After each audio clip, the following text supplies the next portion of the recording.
Sebab Engkaulah Tuhan yang Maha Tinggi,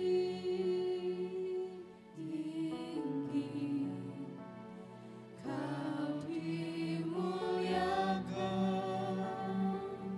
atas segala alam.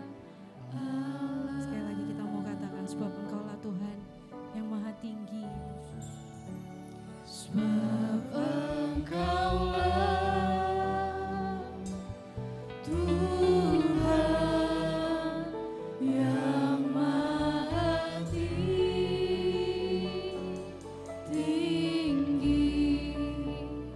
Kau dimuliakan atas segala alam. Sebab Engkaulah Tuhan. Sebab Engkaulah Tuhan yang Maha Tinggi,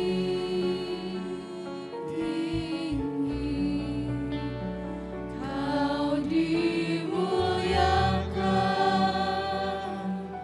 atas segala alam. Mari kita bersama-sama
kasih Tuhan.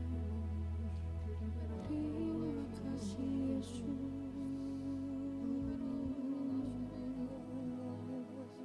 Mari Bapak Ibu, Tuhan Yesus mau dengar kita menyembah. Mari kita mau katakan terima kasih Tuhan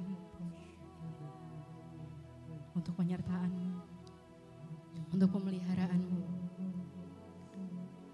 Terima kasih Tuhan Yesus. Oh terima kasih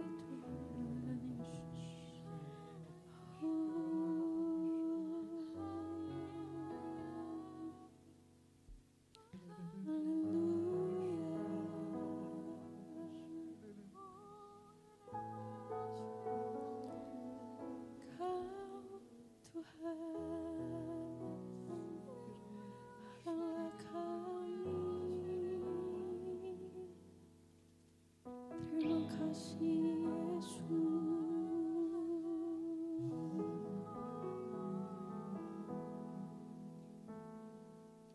Terima kasih Tuhan Yesus.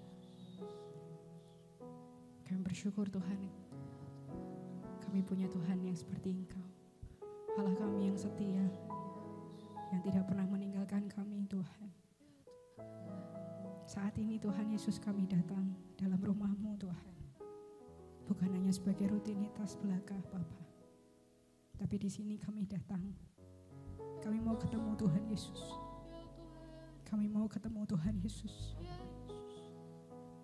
Kami mau cerita Tuhan. Kami mau mengadu Tuhan. Mungkin saat ini ada setiap kami yang sedang sakit. Mungkin saat ini ada setiap kami yang ada dalam Tuhan. Mungkin selama ini kami hanya meminta. Tapi untuk saat ini Tuhan, kami mau tahu itu semua di bawah kaki ya Tuhan. Dan saat ini kami datang, kami mau sembah Tuhan.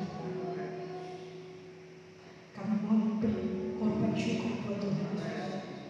Mungkin kami susah, mungkin kami sakit, tapi kami sembah Tuhan. Dari dalam hati kami yang paling dalam, kami mau bersyukur pada Tuhan Yesus. Terima kasih Tuhan, terima kasih. Dan saat ini Tuhan kami siap untuk memuji, memuliakan nama-Mu Tuhan, bersorak bagi nama-Mu Tuhan. Kami percaya Tuhan, di saat kami datang ke tempat ini, kami pulang tidak sama lagi Tuhan di saat kami datang. Kami dapatkan urapan yang baru, kami dapatkan sukacita yang baru Tuhan. Kami dapatkan kekuatan yang baru daripada Tuhan. Terima kasih Tuhan, terima kasih. Dan kami semua yang percaya, yang siap untuk memuji dan memuliakan Tuhan, kita mau sama-sama katakan amin.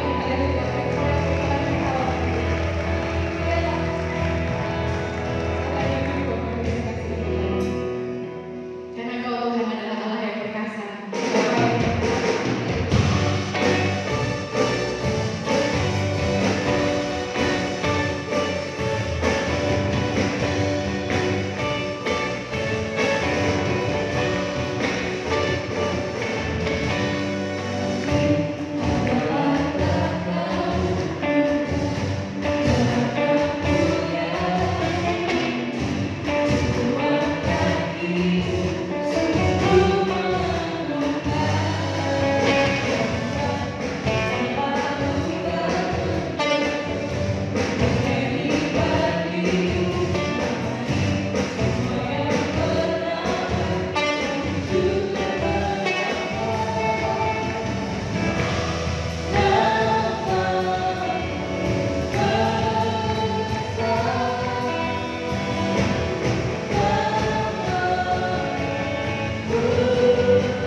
hadimu.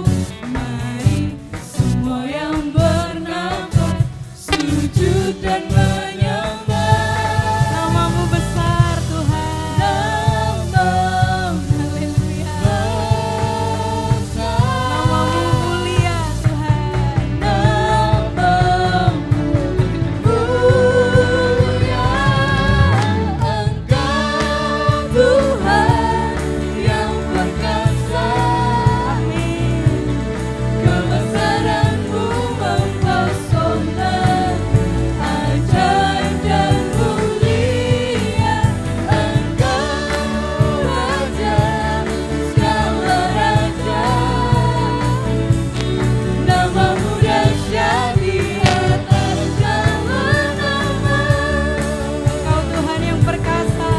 Engkau Tuhan yang perkasa. Kebesaran-Mu mempesona, ajaib dan mulia. Engkau Raja segala raja. Namamu dahsyat di atas segala nama.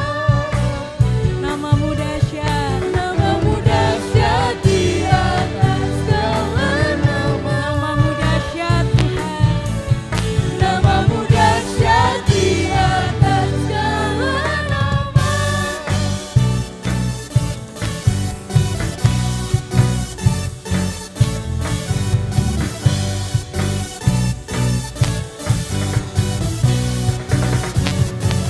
Haleluya. Berikan sorak-sorai bagi nama Tuhan. Engkau yang termulia di bumi maupun di surga. Haleluya.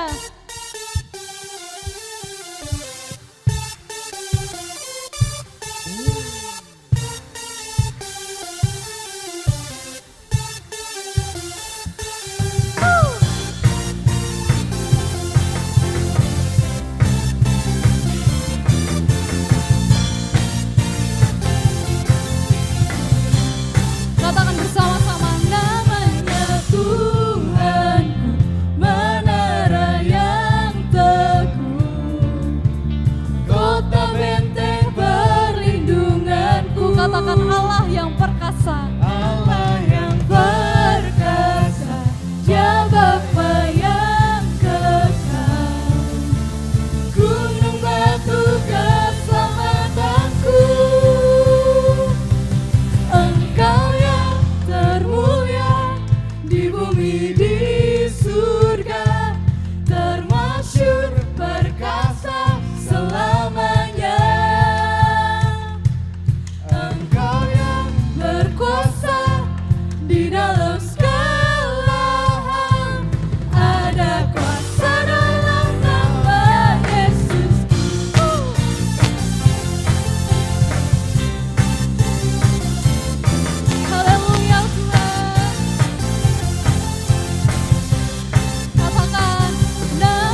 Katakan dengan iman bersama-sama. Segala kuasa tunduk pada nama itu, Yesus Tuhan segala Tuhan. Nama di atas segala nama, nama yang membebaskanku. Katakan dengan iman. Segala kuasa tunduk pada nama itu, Yesus Raja segala raja. Engkau yang Mari kita semua tepuk tangan. di bumi di surga, termasyur perkasa selamanya. Ya Tuhan, Engkau yang berkuasa di dalam segala hal, ada kuasa dalam nama Yesusku. Engkau yang termulia di bumi di surga, termasyur perkasa selamanya.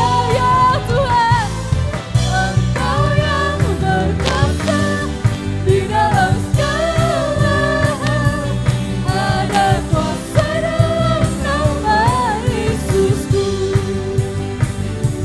Ada kuasa dalam nama Yesus. katakan dengan iman dia bersama-sama. Ada kuasa dalam nama Yesusku.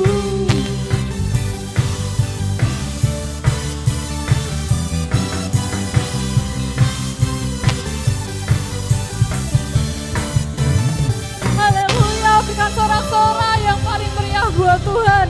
Haleluya, haleluya. Dipersilakan untuk duduk kembali. Haleluya. Ya, mari kita siapkan hati kita untuk mendengarkan firman Tuhan. Mari kita buka hati kita.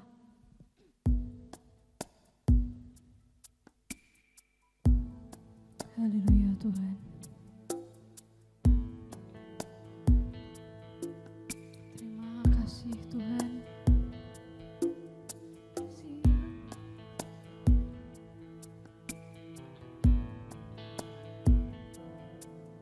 Ku siapkan hatiku Tuhan untuk dengar firman-Mu saat ini. Ya Tuhan. Ku sujud menyembah-Mu Tuhan, masuk hadirat-Mu saat ini. Curahkan Tuhan urapan-Mu.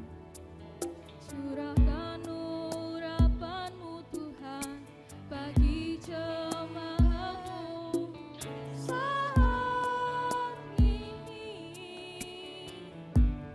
Ku siapkan hatiku Tuhan untuk dengar firman-Mu.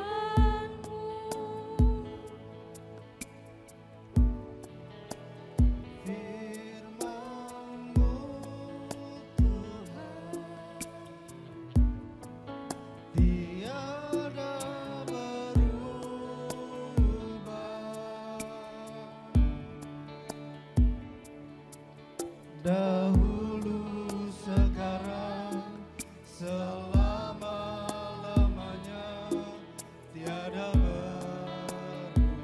Ya Tuhan,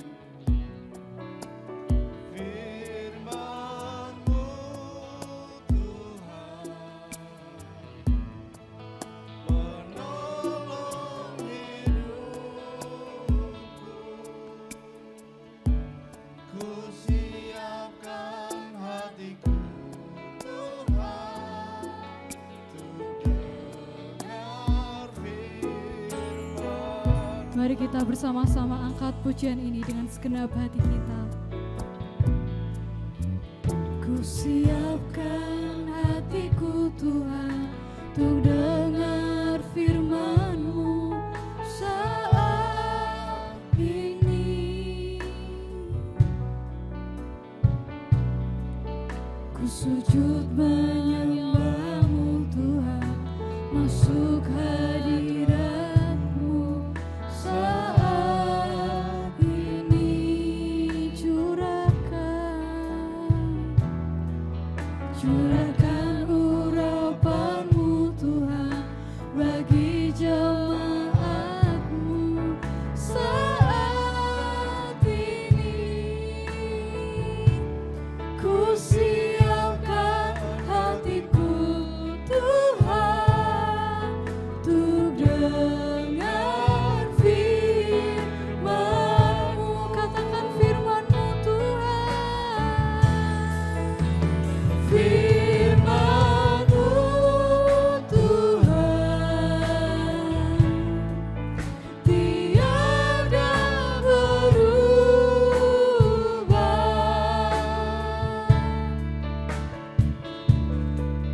Dahulu, sekarang, selama-lamanya tiada berubah. Firman-Mu Tuhan penolong hidupku.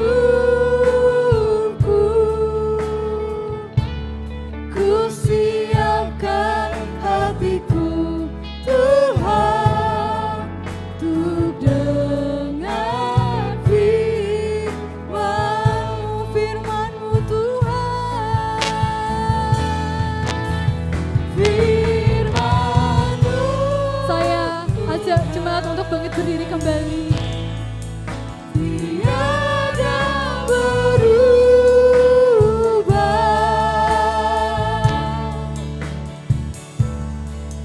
Dahulu, sekarang, selama-lamanya tiada berubah.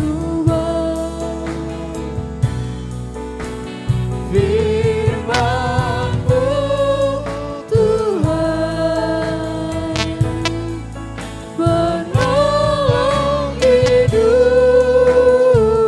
Kami siapkan, ku siapkan hatiku Tuhan untuk dengar firman-Mu Tuhan. Firman-Mu Tuhan tiada berubah.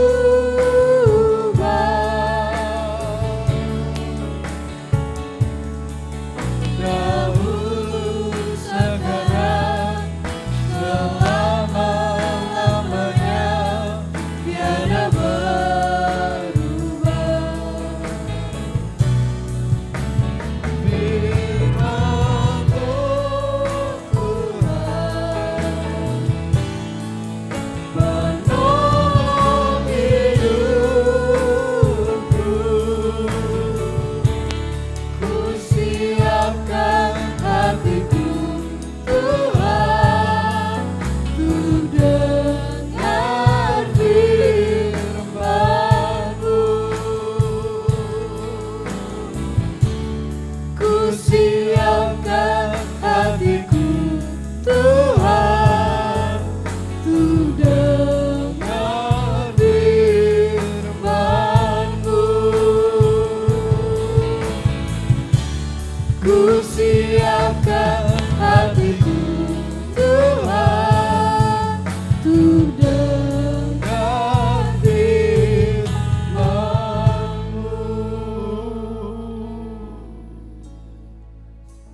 Terima kasih Tuhan. Inilah saat yang indah. Kami boleh berada di dalam hadirat-Mu. Memuji, menyembah, mengagungkan Engkau. Allah yang mengatasi segala-galanya. Terimalah pujian, sembah, dan ibadah kami menjadi dupa yang berkenan di hati-Mu.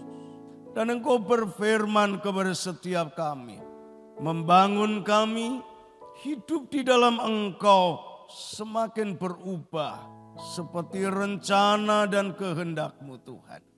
Urapilah setiap kami agar kami dapat menangkap firman-Mu seperti yang Tuhan mau. Kami diubah, kami berubah, terus menuju kepada keserupaan akan Engkau Tuhan. Terima kasih Allah Roh Kudus, urapi kami. Kami siap menerima firman-Mu, kami mau menerima di dalam nama Tuhan Yesus Kristus. Haleluya. Kita yang siap diberkati oleh firman Allah, kita katakan bersama, amin. Silakan duduk Bapak Ibu Saudara. Haleluya. Shalom. Senang sekali kita bisa berkumpul bersama di dalam rumah Tuhan. Memuji, menyembah, membangun hubungan yang erat dan akrab untuk Tuhan. Tema besar hari ini adalah perubahan hidup bagi orang percaya dalam Kristus. Nah, Bapak Ibu Saudara sekalian, berubah itu bisa ke arah yang negatif. Berubah juga bisa ke arah yang positif. Ke arah mana kita harus berubah sebagai orang yang percaya kepada Kristus? Tentu Tuhan memanggil dan memilih kita supaya kita berubah sesuai dengan arah, tujuan dan kemauan Tuhan. Itu sebabnya hari ini saya akan menyampaikan pokok bahasan tentang berubah menjadi seperti Kristus. Inilah arah dan tujuan perubahan yang Tuhan kehendaki atas setiap kita orang-orang yang percaya di dalam namanya. Mari kita akan mulai dengan satu ayat yang saya ambil dari Roma pasal 12 ayat yang kedua. Mari kita akan baca bersama-sama ayat ini. Roma pasal 12 ayat yang kedua. Mari kita baca bersama-sama. 2, 3. Janganlah kamu menjadi serupa dengan dunia ini, tetapi berubahlah oleh pembaharuan budimu, sehingga kamu dapat membedakan manakah kehendak Allah, apa yang baik, yang berkenan kepada Allah, dan yang sempurna. Yang setuju kita katakan amin. Bapak Ibu Saudara sekalian, arah tujuan bagaimana Allah menghendaki kita berubah jelas, yaitu menuju keserupaan akan Kristus. Tapi ada tantangan yang tidak sederhana untuk berubah menjadi seperti Kristus, bukan semudah membalik telapak tangan. Ada tantangan yang selalu melawan keinginan Allah. Tantangan ini yang disimbolkan dan diberi istilah sebagai serupa dengan dunia. Itu semuanya Tuhan berkehendak agar kita bisa dibentuk, bisa dibangun, berubah menuju keserupaan akan Kristus. Tuhan ingin supaya kita hidup jangan menjadi serupa dengan dunia. Bapak Ibu Saudara sekalian, sesungguhnya terus berubah menuju keserupaan seperti Kristus adalah panggilan dan kewajiban kita sebagai orang percaya. Setuju atau tidak setuju, pada waktu kita ada di dalam Kristus, kita dipanggil, kita diwajibkan untuk kita berjalan dari hari ke hari, waktu ke waktu, menuju pembentukan ke arah menjadi serupa dengan Kristus. Nah, Bapak Ibu Saudara sekalian, Ada 4 perubahan penting yang disediakan Allah bagi setiap orang yang percaya di dalam nama-Nya. Yang pertama adalah perubahan status. Perubahan jati diri dan kedudukan kita di mata Allah. Yang pertama adalah perubahan status. Kita, saudaraku sekalian, memiliki status baru di dalam Kristus. Memiliki predikat yang baru di dalam Kristus. Sebelum kita kenal Kristus, kita memiliki predikat sebagai anak-anak kegelapan. Kita memiliki predikat sebagai anak-anak dunia. Kita adalah orang yang terhilang. Orang yang tidak pantas mendapatkan anugerah diselamatkan. Dan itu adalah status lama kita. Tapi saudaraku sekalian, kita yang percaya di dalam Kristus, Tuhan sediakan status baru. Dan status ini mutlak. Diberikan atas kasih karunia. Status ini diberikan Allah mutlak oleh karena kewenangan Allah atas hidup dan diri kita. Perubahan yang kedua yang harus terjadi dan kita mesti, saudaraku, mau dibangun di sisi yang kedua ini, orang percaya Tuhan kehendaki mengalami perubahan karakter. Karakter adalah sifat watak yang melekat kepada diri kita.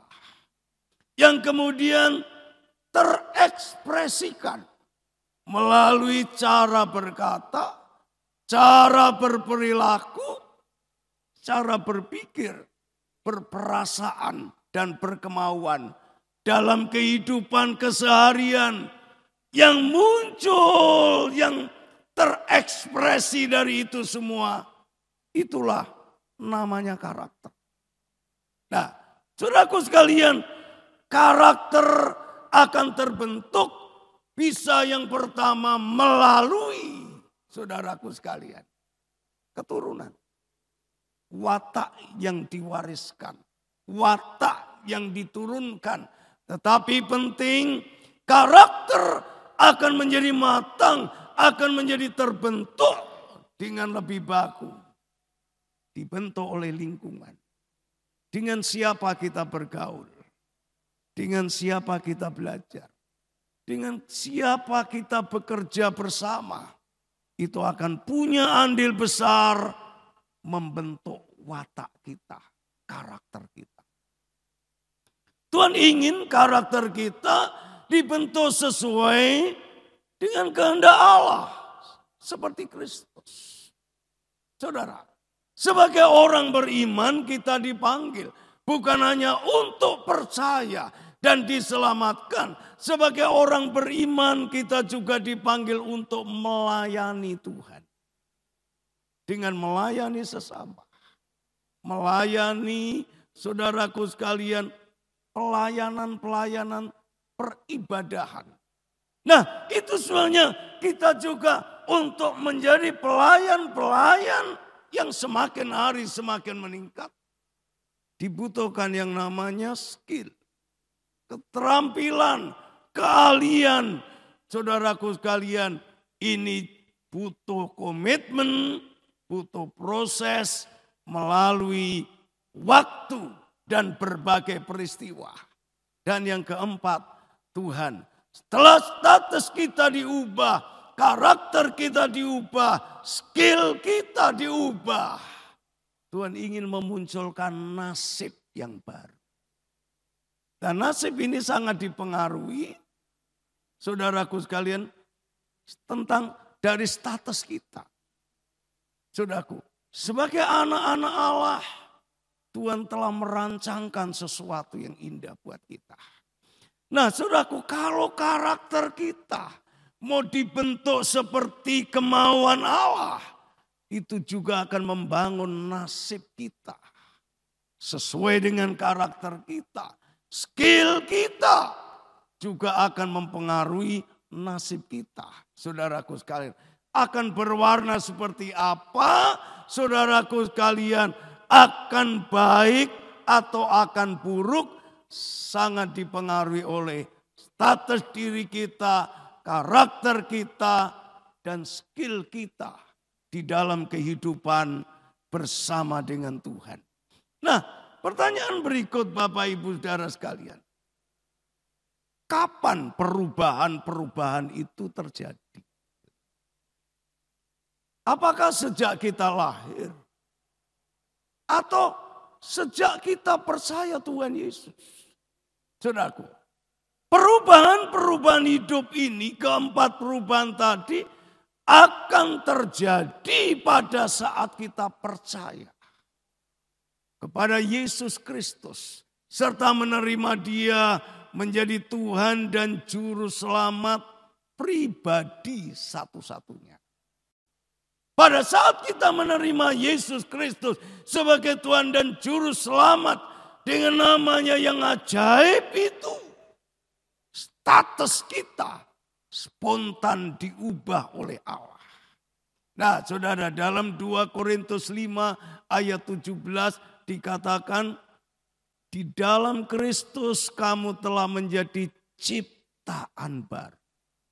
Sesungguhnya yang lama sudah berlalu dan yang baru sudah datang. Kita memiliki status baru.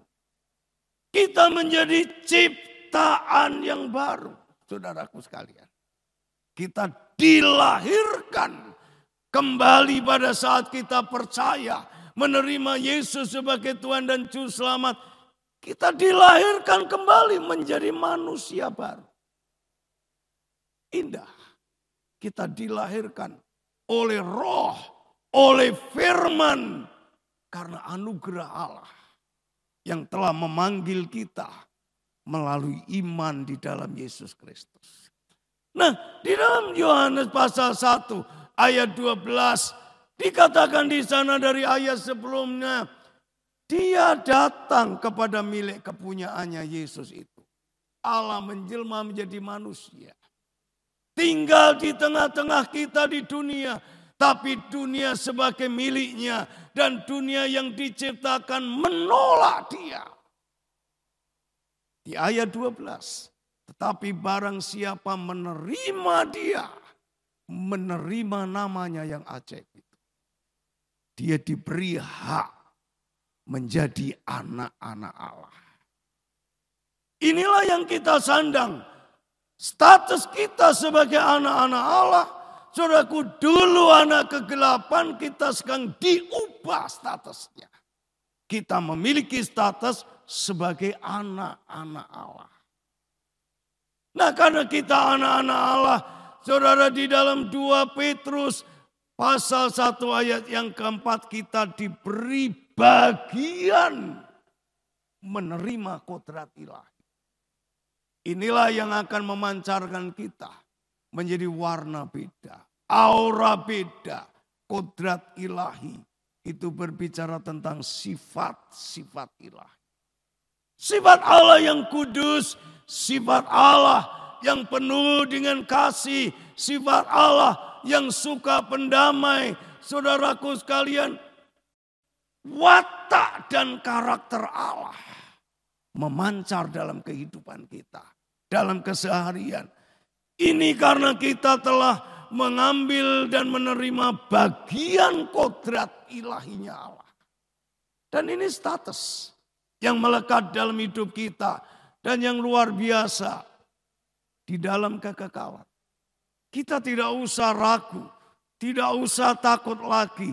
Sebagai anak-anak Allah, dikaitkan dengan warisan milik Allah.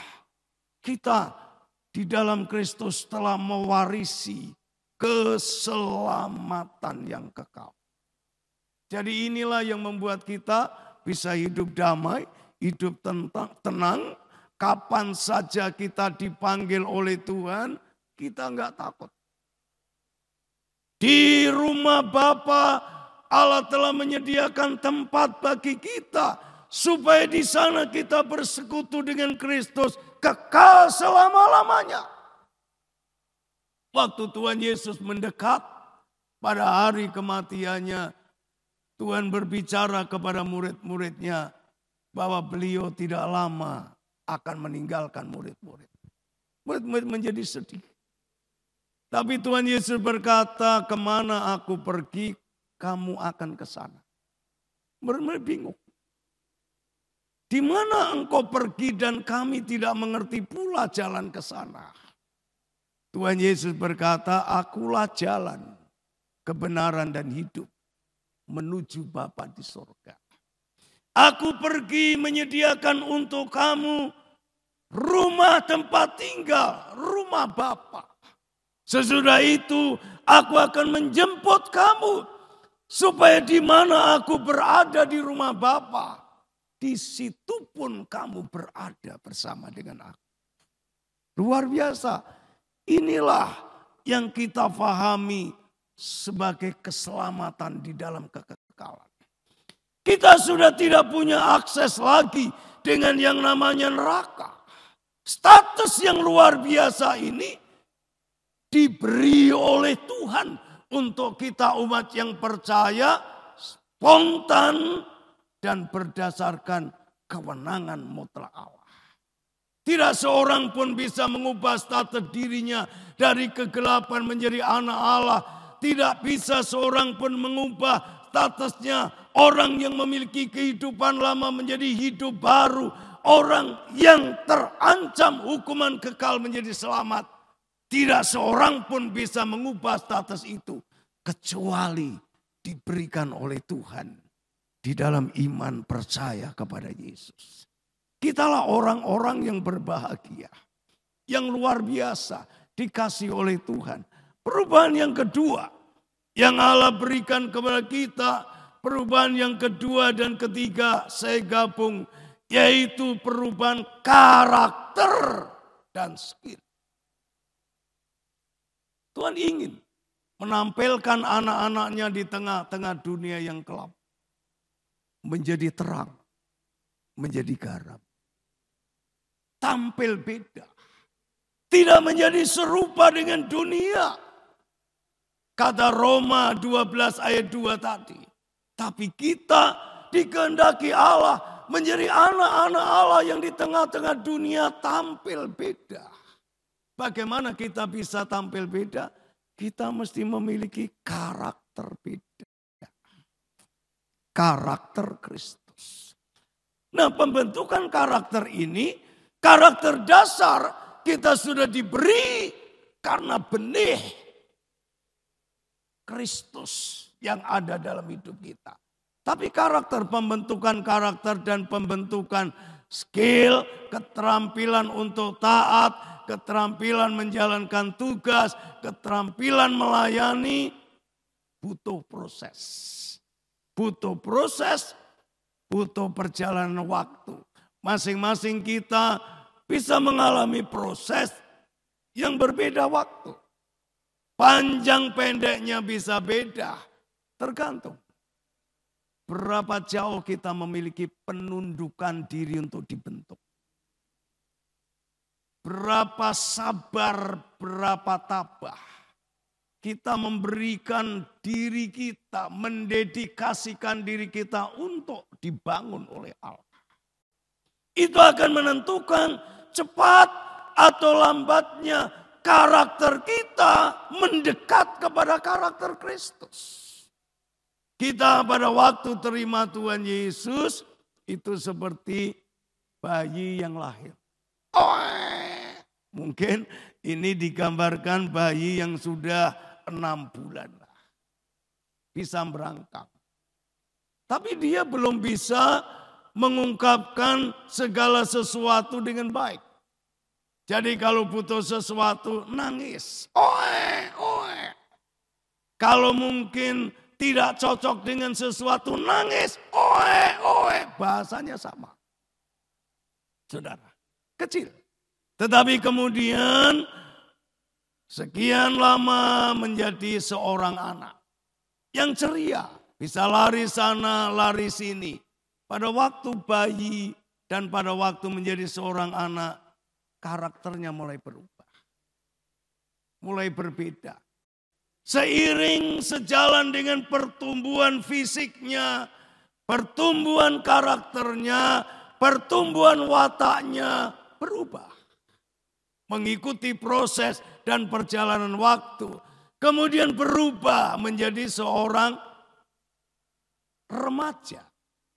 Saudaraku sekalian, yang mulai cari jati diri.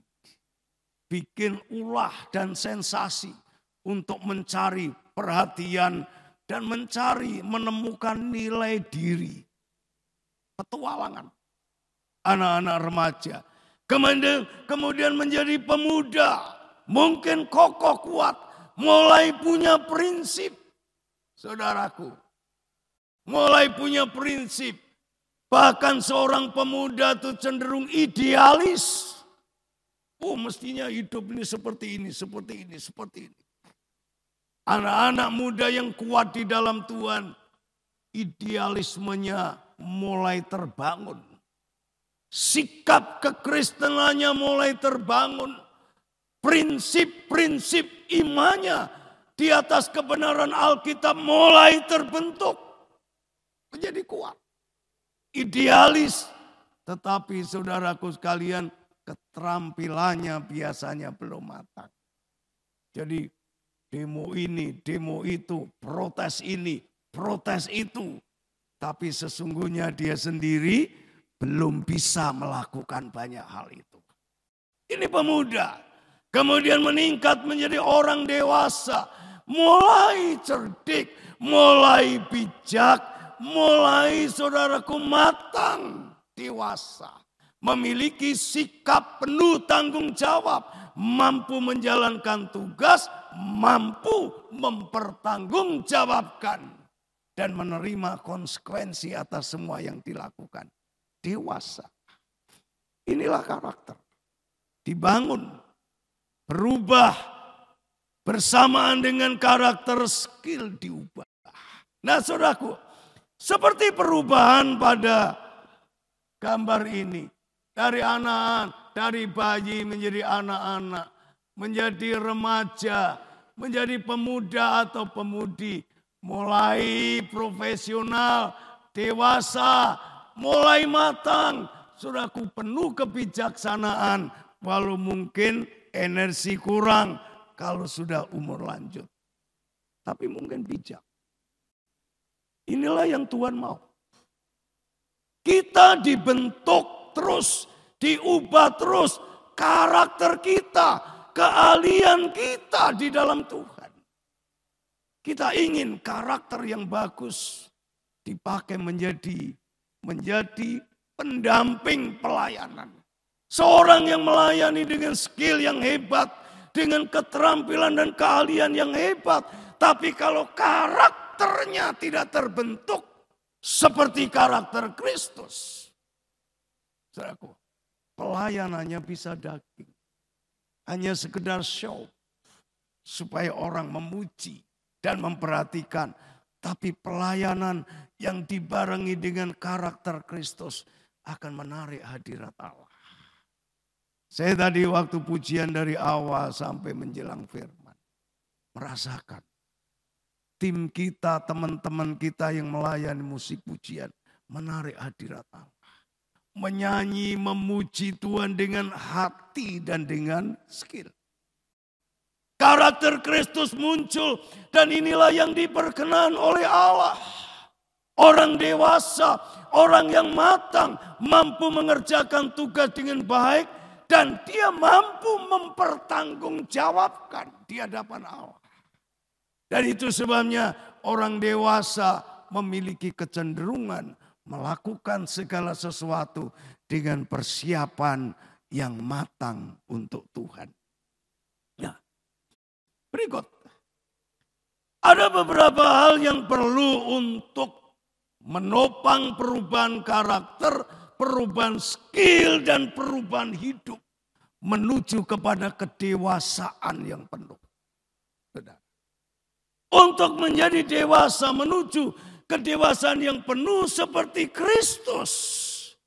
Untuk bertumbuh kita membutuhkan yang namanya nutrisi, makanan. Apa yang kita makan, apa yang kita konsumsi, itu akan menentukan pertumbuhan kita. Secara fisik, secara rohani, apa yang kita konsumsi untuk roh kita juga akan menentukan pertumbuhan fisik. Apakah fisik kita menjadi semakin kuat, menjadi semakin sehat, selaras dengan tujuan dan kemauan Tuhan. Tuhan memfasilitasi kita. Tuhan memberi, saudaraku sekalian, memberi asupan untuk kita konsumsi dan memberikan kepada kita fasilitas untuk kita bisa bertumbuh. Baik dalam karakter maupun dalam skill. Yang pertama Tuhan memberikan firman. Bayi-bayi rohani, orang yang barusan percaya kepada Tuhan Yesus, dia harus menginginkan firman Allah bagaikan susu yang murni dan rohani. Seperti seorang bayi yang selalu rindu firman. Siang malam yang dicari adalah susu. Dan ini adalah gambaran firman Allah. Injil kebenaran Allah. Kita ingin dari hari ke hari semakin kuat. Karena ada terpaan, saudaraku sekalian, pengaruh-pengaruh dunia yang bisa menggoyahkan kita. Maka kita mengkonsumsi firman untuk roh kita. Mengkonsumsi Injil. Dikatakan dalam Roma 1 ayat 16. Injil itu bukan hanya membuat kita bertumbuh seperti susu. Tapi Injil itu adalah kekuatan Allah. Kalau kita mengkonsumsi kekuatan Allah, kita akan menjadi orang-orang kuat dalam Tuhan. Kita akan menjadi orang-orang kuat dalam iman. Tidak tergoyahkan oleh berbagai rupa-rupa dunia yang mempengaruhi kita. Kita akan hidup terus ada di dalam kebenaran Tuhan. Sekalipun ada banyak godaan. Dan untuk membuat skill kita bertumbuh dan berkembang, Tuhan memfasilitasi kita dengan karunia Roh Kudus. Sebagian kita bisa mengajar, bernubuat. Sebagian kita memiliki pengetahuan yang cerdas yang datang dari Tuhan. Sebagian dari kita mendoakan orang sakit dan menjadi sembuh. Sebagian dari kita bernubuat dan menyatakan mujizat-mujizat dari Allah. Sebagian dari kita dikaruniai bahasa roh. Memimpin ibadah, memimpin umat. Waktu song leader, waktu tim musik pujian, membawa kita memimpin. Menyembah Allah dalam bahasa roh, menghadirkan suasana spiritual. Itu karunia rohani. Dan saudaraku sekalian, itulah yang dibekalkan, disiapkan oleh Allah menjadi fasilitas agar kita bisa melayani seperti yang dikehendaki Allah. Tapi pembentukan diri secara mandiri itu biasanya makan waktu yang sangat panjang dan kemudian menghasilkan skill yang cukup panjang waktu. Itu sebenarnya yang kedua, Allah memfasilitasi untuk pertumbuhan kehidupan kita dalam Kristus dengan para pembimbing-pembimbing rohani. Mereka diberi otoritas oleh Allah untuk membimbing kita, mengarahkan kita, mengajar kita, memberi teladan kepada kita. Supaya kita menjadi matang. Dikatakan dalam Efesus 4 ayat 11. Allah lah yang menetapkan, memberikan kepada kita rasul-rasul, nabi-nabi, penginjil-penginjil, para guru, pengajar, dan gembala-gembala. 5 jabatan ini adalah kelengkapan untuk membina umat Allah. Umat Allah tidak bisa bertumbuh secara mandiri. Dan itu karena godaan begitu banyak, saudaraku sekalian. Untuk mencapai kedewasaan yang penuh, Allah siapkan para pemimpin-pemimpin gereja. Kepada para pemimpin gereja inilah, kita umat Allah dikehendaki Allah memiliki penundukan diri. Mensupport, saudaraku. Nah, walau Allah telah memberi fasilitas, memberi asupan rohani, memberi pembimbing-pembimbing yang hebat. Penentuan apakah karakter kita akan menjadi seperti Kristus, apakah skill pelayanan kita juga seperti yang dikehendaki Allah. Yang ketiga, dibutuhkan komitmen dari diri kita. Komitmen untuk siap dilatih. Komitmen untuk kadangkala rela diuji. Komitmen untuk melakukan tugas dengan penuh tanggung jawab. Saudara, ada orang yang saudaraku sekalian memiliki karakter yang bagus. Tapi tidak memiliki skill yang cukup. Dia tidak bisa melayani seperti yang dibutuhkan di dalam gereja. Ada orang yang memiliki skill yang hebat. Tapi karakternya buruk. Di mana-mana dia akan bisa menjadi banyak batu sandungan. Kita perlu memiliki karakter, perlu memiliki skill. Dan untuk itu agar kita mencapai kedewasaan yang penuh, kedewasaan yang matang, perlu dedikasi diri. Persembahan diri. Untuk dibangun, untuk dibentuk, dan ini juga dibutuhkan komitmen. Tekad, saudaraku, keputusan yang konsisten dan kontinu. Tidak sebentar-bentar kecewa, tidak sebentar-bentar marah, tidak sebentar-bentar. Saudaraku sekalian, tidak setuju dengan ini, tidak setuju dengan itu. Dibutuhkan untuk memiliki komitmen, penyerahan diri yang total, penundukan diri dibutuhkan. Kita mau rela bersedia menyangkal diri. Pembentukan kadangkala dalam watak kehidupan orang percaya tidak muncul seperti yang dikehendaki Allah buahnya. Orang 10 tahun telah menyatakan terima Yesus sebagai Tuhan dan Juru Selamat, tapi watak karakternya tidak beda 10 tahun yang lalu dengan hari ini. Karena apa? Tidak ada penyangkalan diri. Tidak ada komitmen untuk tunduk pada pemimpin-pemimpin rohani, pada gembala dan semua staf yang dipercaya gembala untuk membangun kita pada firman Allah. Orang kadangkala bangga, aku ini dari sono, sudah begitu. Nah, keakuan itulah yang seringkali membuat kita gagal mencapai keserupaan dengan Kristus. Jadi komitmen diri kita untuk siap dilatih, siap diuji, dan siap melakukan tugas, ini penting. Saudaraku sekalian, ujian, latihan kita kadang-kala melalui hal-hal yang sulit. Yang tidak biasa kita hadapi. Ujian kita kadang-kala kita diizinkan melewati dan mengalami hal-hal yang menyakitkan. Seperti kata 1 Petrus 4 ayat 12.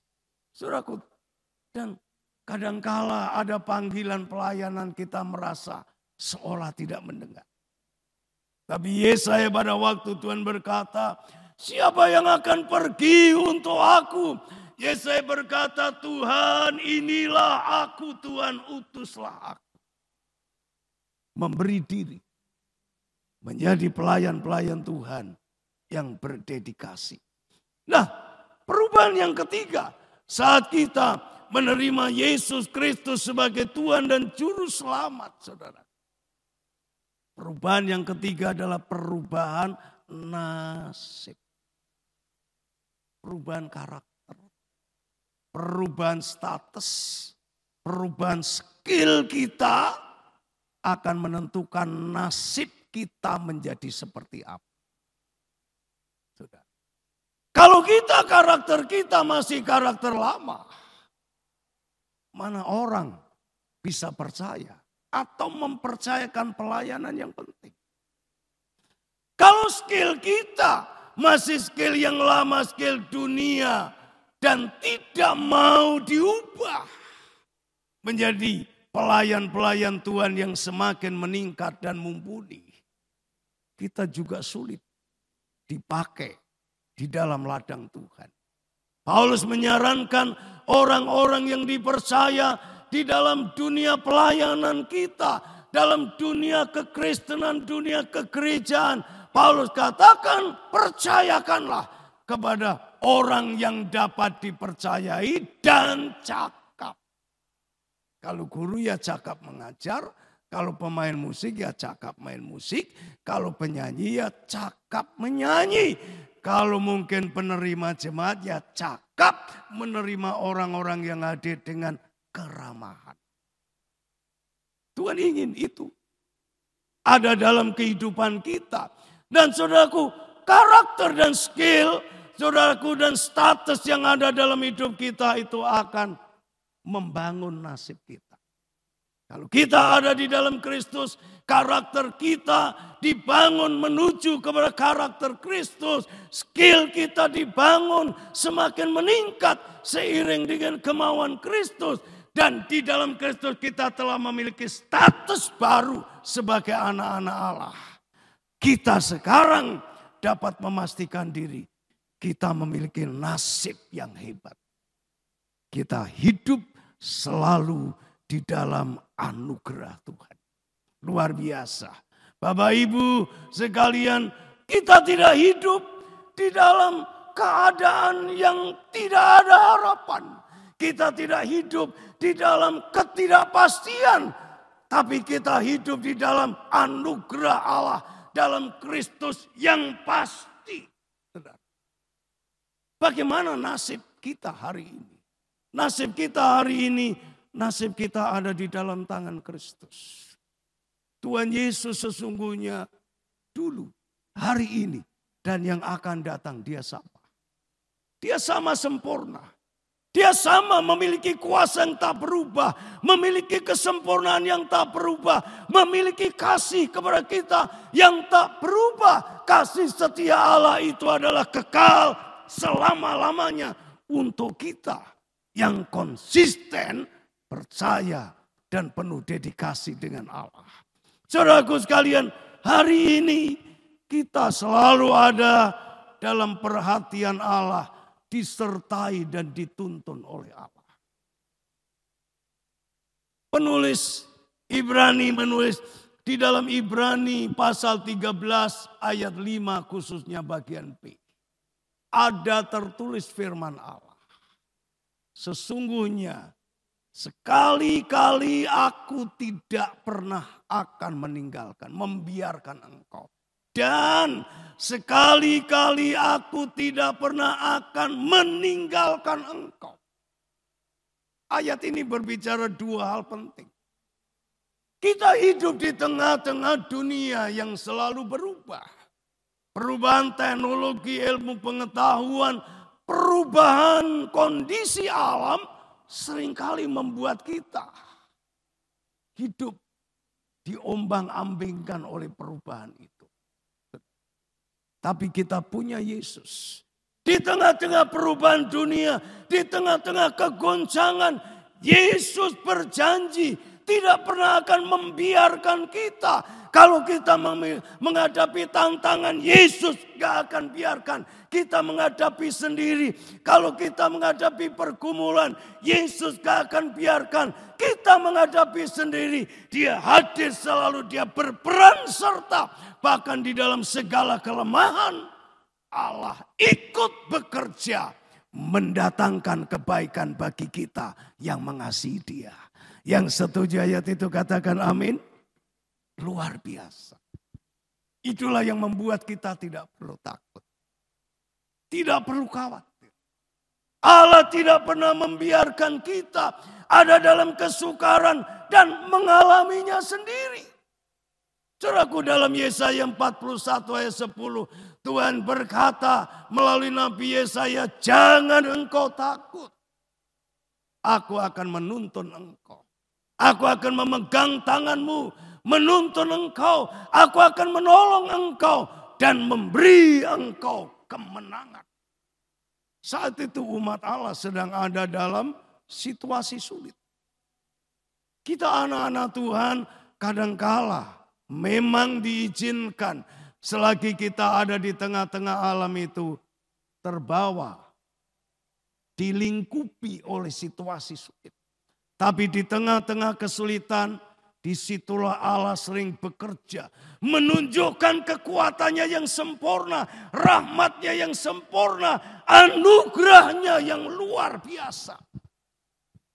Saudaraku, di masa pandemi tahun 2019 dan 2020. Dunia guncang.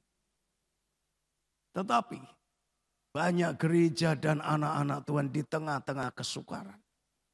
Dipelihara Tuhan. Diberkati Tuhan. Pada awalnya, saudaraku, pada waktu pandemi muncul pertama, saya juga berpikir, waduh, gimana? Tapi saya pikir, wah paling ini 3 bulan lah, seperti flu burung dulu. Ternyata makan waktu 2 tahun. Tapi ternyata di tengah-tengah kesukaran itu, gereja pun dipelihara Allah. Kehidupan, pelayanan walaupun online, saudaraku, semua dipelihara Allah. Semua kebutuhan-kebutuhan dicukupi Allah.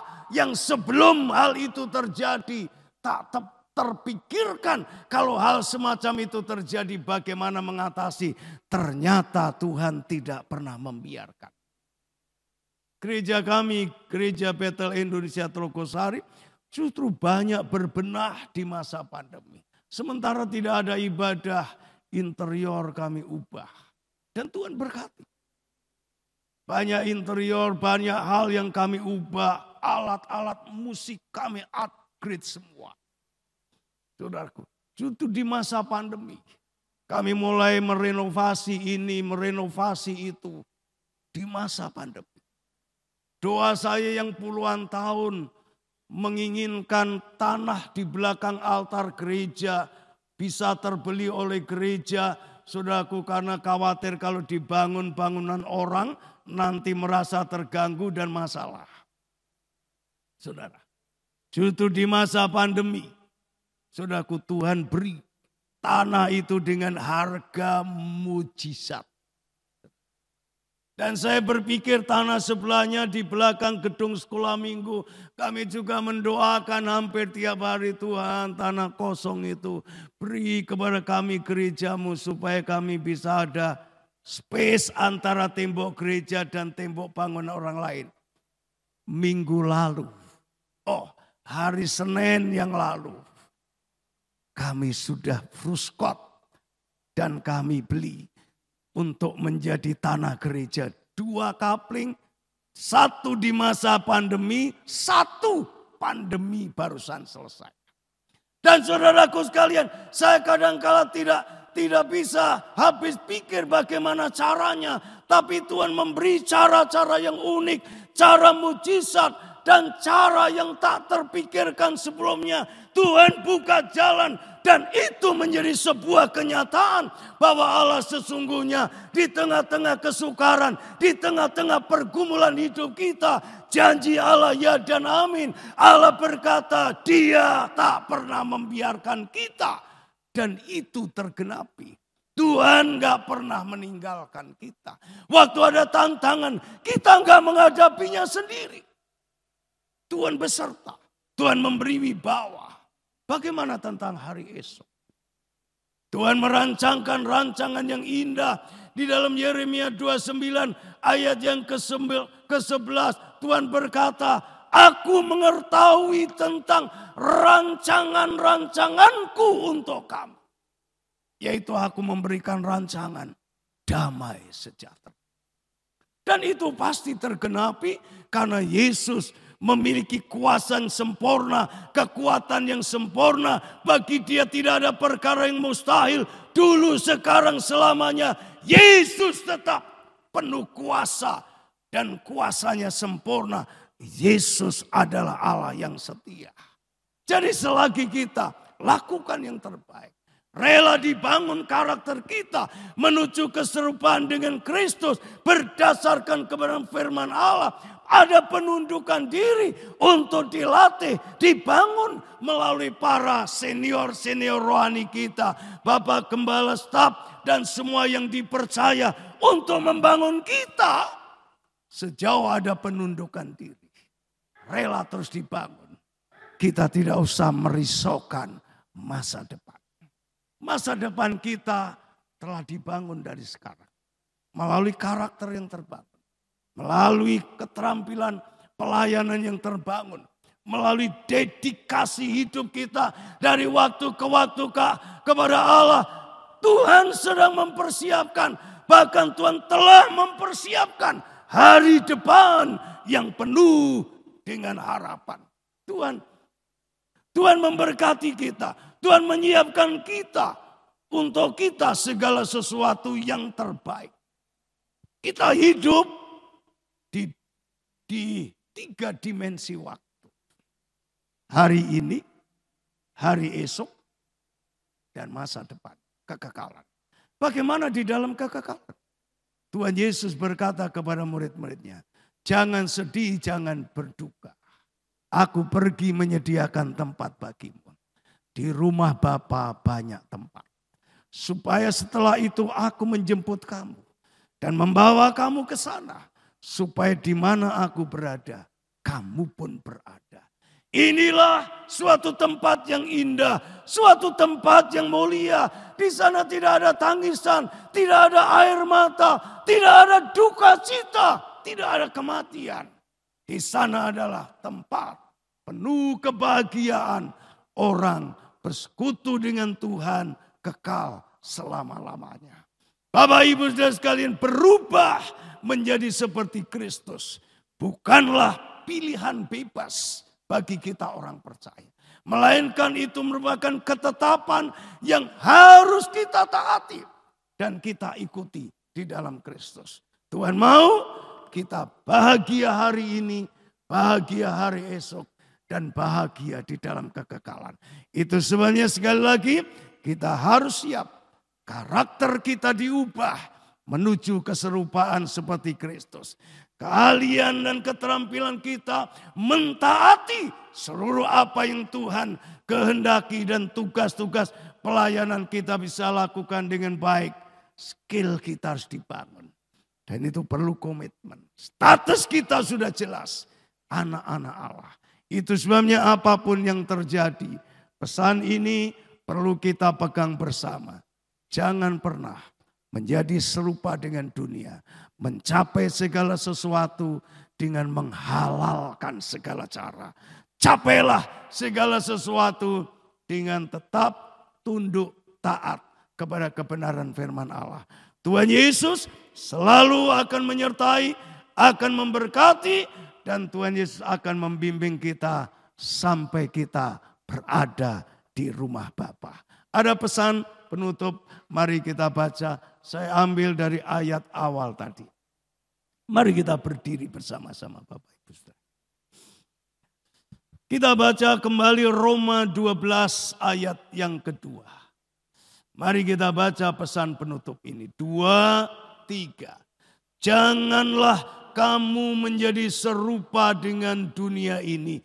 Tetapi berubahlah oleh pembaharuan budimu. Sehingga kamu dapat membedakan manakah kehendak Allah, apa yang baik, yang berkenan kepada Allah, dan yang sempurna.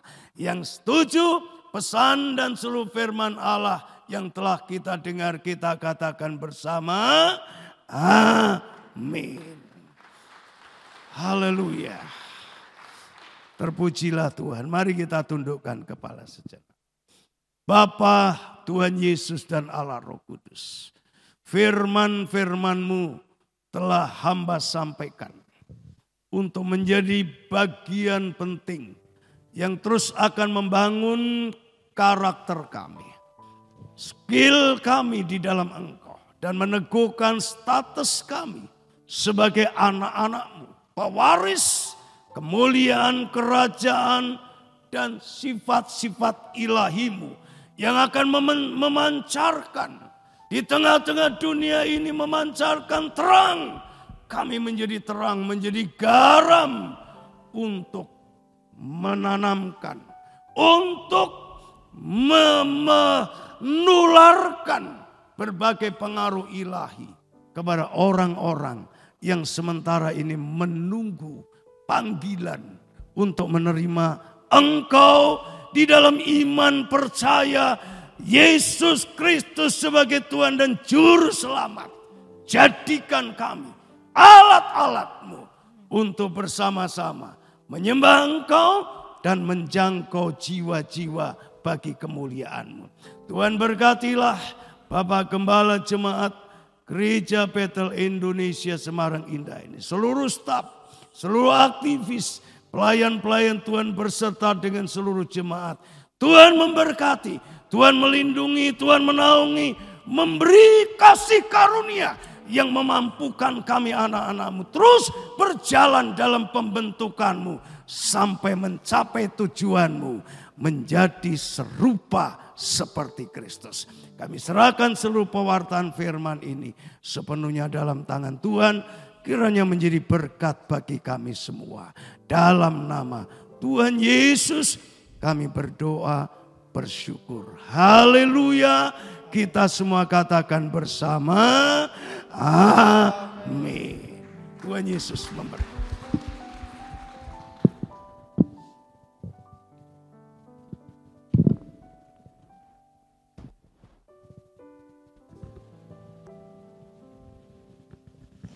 Haleluya. Saya percaya kita semua boleh diberkati oleh berkat firman yang sudah dibagikan, sehingga kehidupan kita sebagai pengikut Kristus boleh menjadi serupa dengan Tuhan yang kita percayai. Selanjutnya saya akan sampaikan beberapa informasi kegiatan gereja kita selama sepekan yang akan datang buat Bapak Ibu Saudara sekalian. Untuk informasi yang pertama, atas nama dari Bapak Gembala Sidang dan pengurus dari GPI Semarang Indah, kami mengucapkan banyak terima kasih kepada Bapak Pendeta Andreas Buditomo yang sudah melayani dan bagian berkat firman Tuhan pada kita. Dan doa kami kiranya Tuhan yang terus akan memberkati dan memakai peranan Bapak Andreas bagi kebesaran kemuliaan akan nama Tuhan. Lanjut ibadah raya onsel kita minggu depan di tanggal 2 April 2023 masih tetap diadakan secara onsite pada pukul 8 pagi dan firman Tuhan akan disampaikan oleh Bapak Pendeta Yohan Hadi Prayitno. Dan bagi jemaat yang belum bisa hadir di dalam ibadah onsite dapat tetap ikuti ibadah secara online pada sore hari pukul 5 sore di channel YouTube GPI Semarang Indah. Lalu bagi Bapak Ibu yang memberikan persembahan kasih ataupun juga persepuluhannya bagi pelayanan pekerjaan Tuhan, amplop persembahan dan persepuluhan nanti dapat dimasukkan ke dalam kotak persembahan yang ada di pintu keluar gereja ketika nanti Bapak akan pulang. Lalu ada pengumuman dari panitia retreat, mari kita saksikan tayangannya bersama-sama.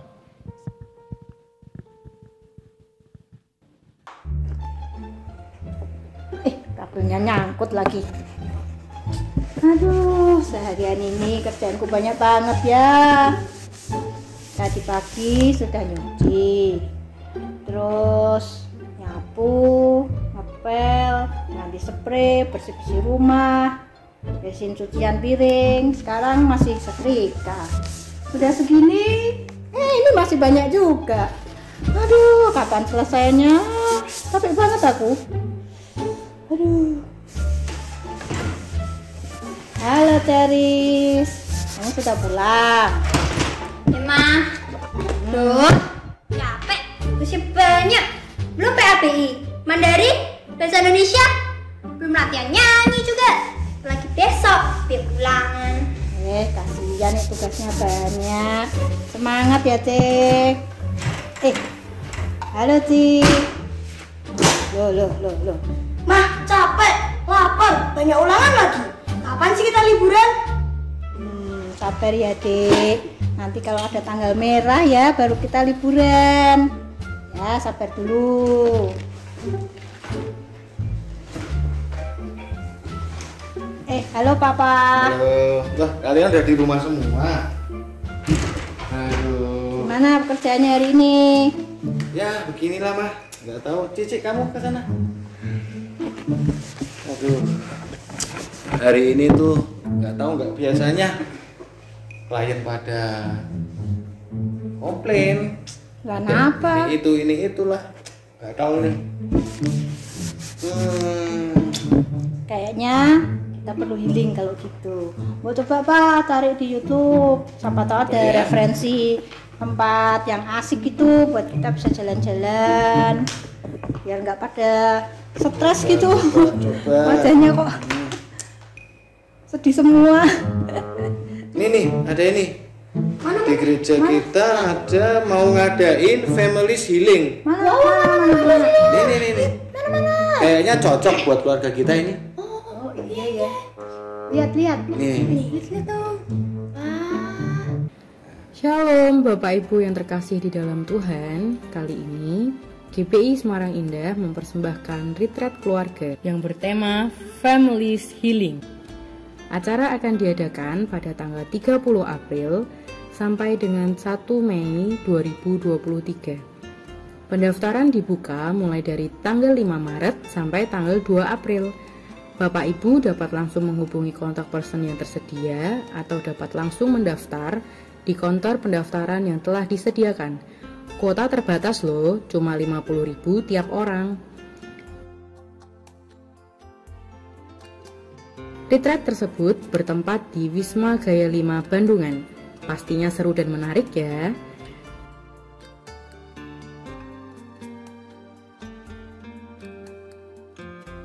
Dan retreat tersebut akan dilayani oleh hambanya, yaitu Bapak Yosea Dwi Kristiono dari Gereja JKI Injil Keselamatan. Untuk sesi sekolah minggu akan dilayani oleh Miss Debbie dan sesi youth akan dilayani oleh Babe Yohan. Mari kita bersama-sama mengikuti dan memeriahkan acara retreat ini. Rasakan hadiratnya, pemulihannya, dan kuasanya. Jangan lupa daftar ya. Tuhan Yesus memberkati. Mau. Yuk Ci, kita siap-siap. Yuk. Sana. A few moments later. Kita foto-foto dulu. Ayo. Ci, foto dulu Ci, sebelum pergi. Ayo foto dulu. Nah, bagus. Bisa upload ya, harus upload ini. Gimana? Udah siap semua? Udah dong. Gak ada yang ketinggalan ya? Gak ada yang ketinggalan ya? Nggak ada. Oke. Ya yuk. Oke, kita berangkat. Ayo. Oke, kita berangkat. Nanti tolong bawain tasnya.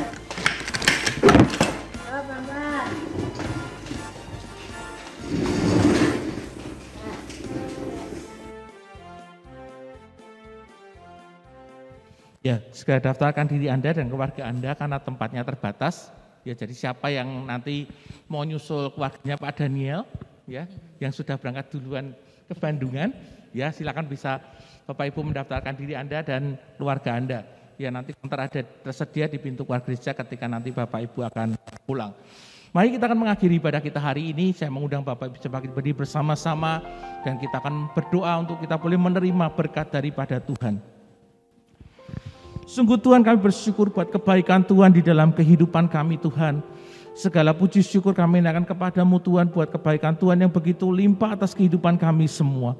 Dan Kau sendiri Tuhan yang terus akan bekerja mengubah kehidupan kami Tuhan. Sehingga hidup kami Tuhan boleh semakin berkenan dan serupa dengan Kristus.